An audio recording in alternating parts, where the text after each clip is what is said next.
NASCAR's most recent race has caused yet another controversy. Bell only led once and only one lap in Sunday's NASCAR Cup race, but it was the most important lap of them all. However, the style in which it unfolded sparked additional outrage among supporters. But before I tell you about the latest dispute, let me explain what happened, because else it will make no sense.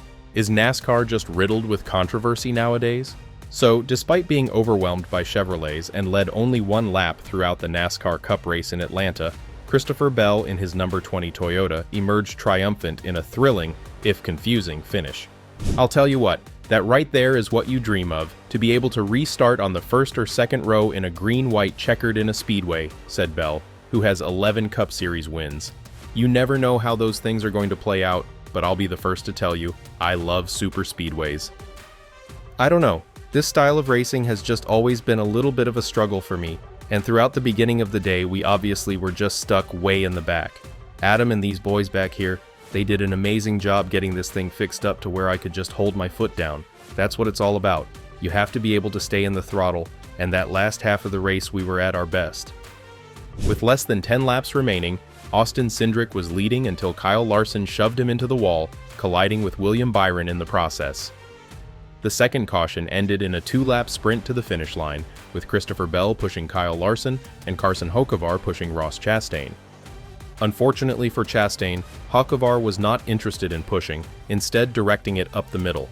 Bell took advantage of the opportunity to pull alongside Larson as the white flag flew, and Hocevar sent it up the middle once more, implying another 3-wide photo finish in Atlanta, like 1 year ago. But it wasn't meant to be, as a crash down the back prompted a race-ending yellow while the leaders were 3 wide entering the final set of bends.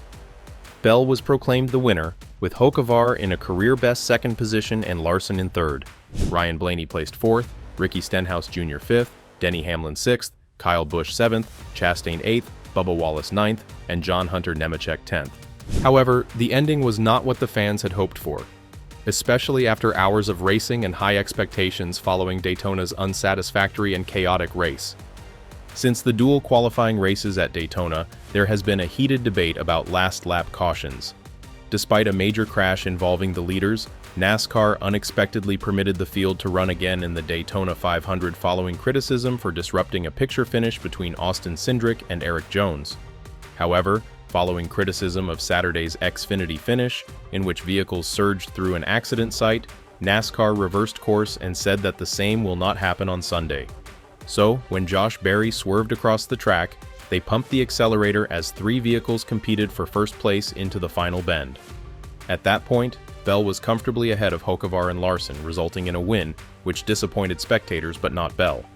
However, there was more to the story, as the race could have turned out very differently if some drivers had managed to keep it clean throughout. That being said, Carson Hocevar was in high demand following Sunday's Ambetter Health 400 in Atlanta, not from the media, but from numerous competitors. Ross Chastain and Ryan Blaney confronted Hocevar shortly after his second-place finish. Both criticized Hocevar's aggressive driving late in the race. Hocevar, who was going for his first NASCAR Cup Series victory, admitted he needed to clean up a little bit. He didn't say anything about the pit road conversations with Chastain and Blaney. "I'll just leave those to myself," Hocevar responded when asked about the talks. But first off, apologies to Larson and HMS, Mr. H, Rick Hendrick, everybody. They help us out a lot, and I didn't realize we weren't racing back to the line. The last 2 nights were kind of that way. I hit the 20 bell to get him out of the way and fill the middle. A little bit longer, maybe we win the race. Hocevar had taken Larson 3 wide into turn 3 in an attempt to sneak ahead of both him and Bell, but the race-ending caution denied him a legitimate look at the line. He then admitted that, "There's some stuff I gotta learn and clean up a little bit, but I feel like we put ourselves in the perfect opportunity to try and win a race. I've never had that opportunity really before, especially on a super speedway. So, just a big day today for everybody at Spire Motorsports. They deserve all the praise. I just get to hold the wheel and run wide open and just try to put myself in a decent spot. Unfortunately, it wasn't the best spot, but it was just 1 spot short." Chastain apparently was disappointed with Hocevar's post-race statements, as he informed Alan Cavanna that he did not want to share what the two had talked, but did not receive the appropriate response. "No sir," Chastain said. It's easy to see why Blaney was unhappy with Hocevar. Blaney was spun out by Hocevar on lap 234 while battling at the head of the field. Blaney surprisingly kept it on the apron with minimal damage. Blaney was upset on the radio, however. Fox videotaped Blaney's exchange with his spotter, Tim Fedewa. Blaney: "I told you, Timmy, the 77 Hochschivar, absolute weapon." Fedewa: "I know, man. I don't know what we can do about it. EF, we've got a race." Blaney: "He's just a moron. He just runs right into the back of you. Has zero idea of where to bump somebody, where not to. He's swiping across my bumper as he's doing it. He just has no idea the whole race." Chastain and Blaney arrived to speak with Hochschivar, but Kyle Busch did not.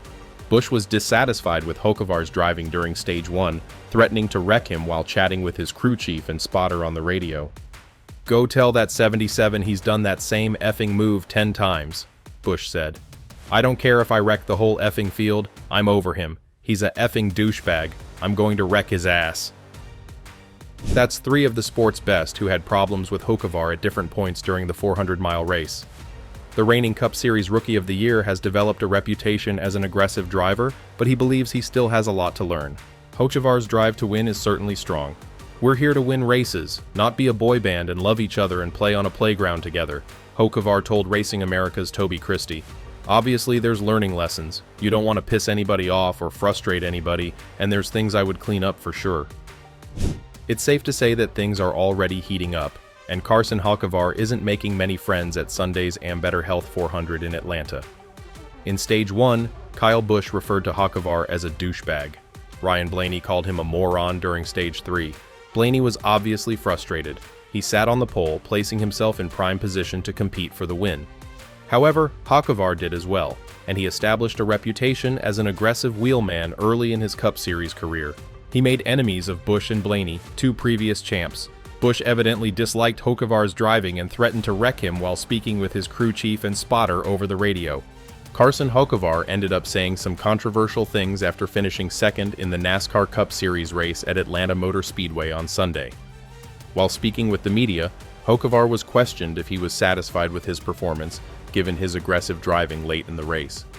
"We're here to win races, not be a boy band and love each other and play in the playground together," Hochschivar said, per Toby Christie of Racing America. "Obviously there's learning lessons. You don't want to piss anybody off or frustrate anybody. There's things I would clean up for sure. It's going to come with learning that I'm normally 40th waiting for them to crash and hopefully crash and I finish in the teens. To be up front and get stage points both stages and have a shot to win is something to hold my head high real much. I've always said I'm a really bad superspeedway racer, so this at least gives me a little bit more confidence." What are your thoughts on another race that ends in controversy instead of a routine finish? Is this growing dull, or is it all part of the game? Let me know your opinions in the comments section below.